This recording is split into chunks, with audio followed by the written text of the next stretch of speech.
At the age of 42, after scraping together every penny from a grueling corporate job, Alex Thompson finally claimed his slice of paradise, a charming lakefront home nestled in a quiet suburban enclave. The property was everything he'd dreamed of: serene waters lapping at the shore, ancient oaks shading the yard, and most importantly, a private dock he'd painstakingly renovated himself.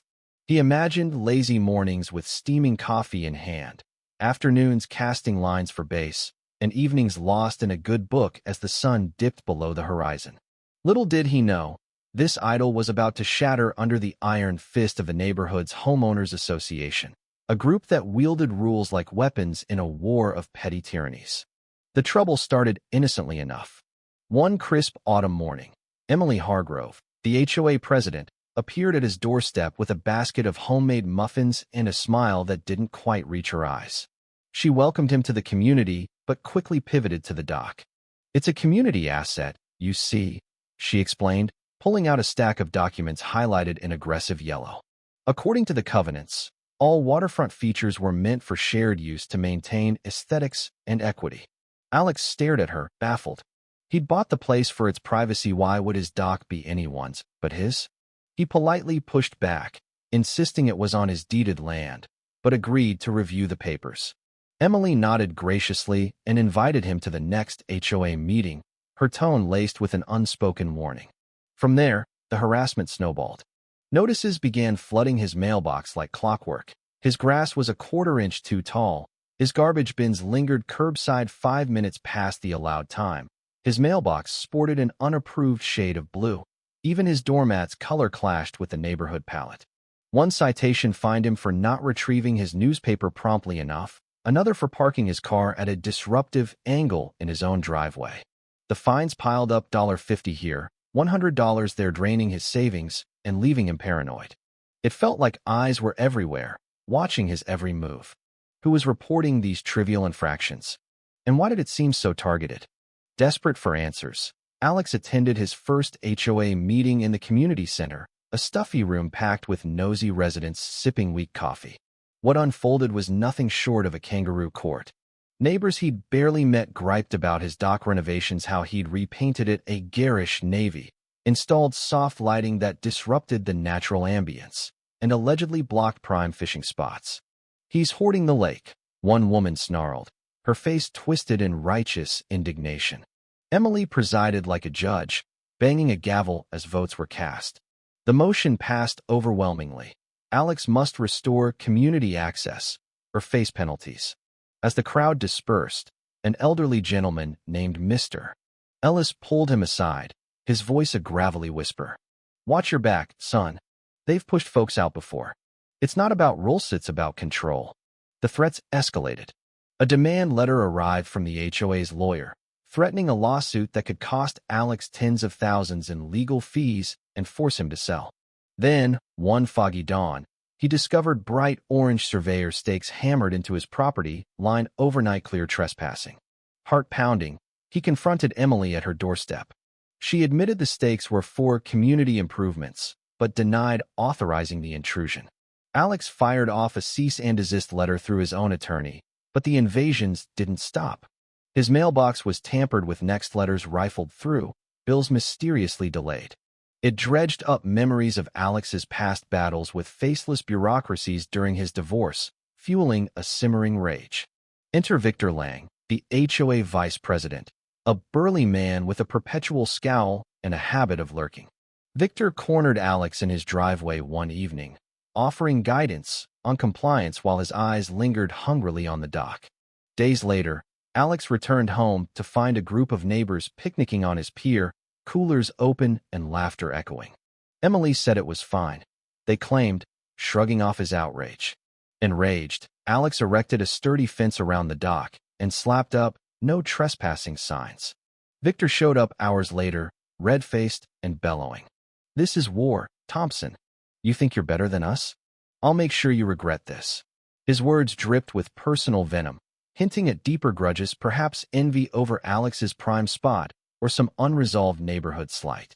An email demanding the fence's removal arrived that night, complete with veiled threats of escalated fines. Alex caught Victor, binoculars in hand, spying from across the street, turning the once peaceful suburb into a surveillance state. It dawned on him. This wasn't just about regulations. It was personal, a power play by small-minded tyrants abusing their authority to bully newcomers. The climax erupted at a special HOA meeting called to present definitive proof of the dock's shared status. Victor, smug as ever, unveiled a yellowed document, an alleged 1983 addendum to the original covenants granting community access. The room murmured in approval, but Alex's blood ran cold. Leaning in, he noticed the anomalies. The paper smelled faintly of fresh ink, not decades-old must. The signature of the original developer looked smudged, inconsistent with archived samples he'd quietly researched. "This is a forgery," Alex declared, his voice steady but thunderous. "Let's send it for professional authentication." Victor's face drained of color, his stammering excuses exposing the lie. Chaos ensued, shouts, accusations flying like shrapnel. As the meeting dissolved, Victor cornered Alex in the parking lot, shoving him against his car.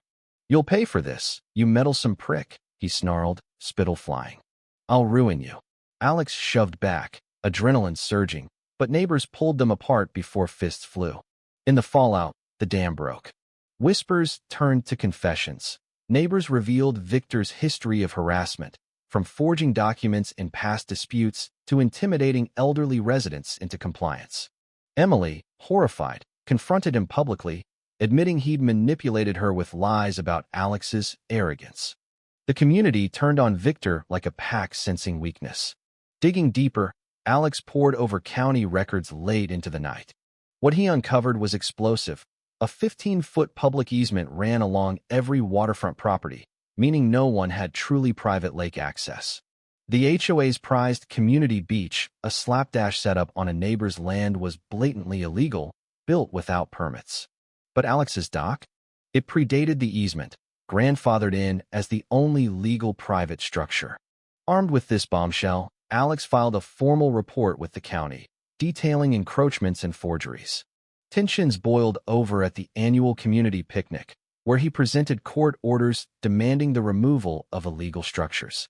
"You've all been conned," he announced, his voice cutting through the stunned silence.